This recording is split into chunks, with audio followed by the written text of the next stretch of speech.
Всем привет! Я нахожусь вот в таком красивом месте, и мой маршрут сегодня проходит по Вепскому лесу. Вот такие красивые возвышенности, пейзажи. Проехал я уже порядка 200 с чем-то километров. На машине я квадрик довез до деревни Алончина, там оставил машину и поехал в сторону Винниц.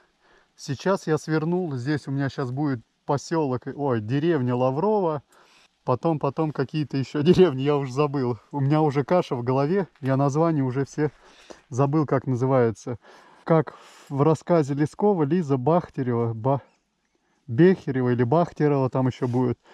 Я еду туда. И потом у меня будет закольцован маршрут, если получится, через Винницы, я буду возвращаться обратно. Я ездил там Алеховщина, что мне не понравилось, там мне попался асфальт. Вот это единственный минус был. Время сейчас уже часа 2, я еще не обедал. Я у Степана попил чай, это у кого я оставил машину. Ну и может я еще там вездеход поснимаю. Все, погнали.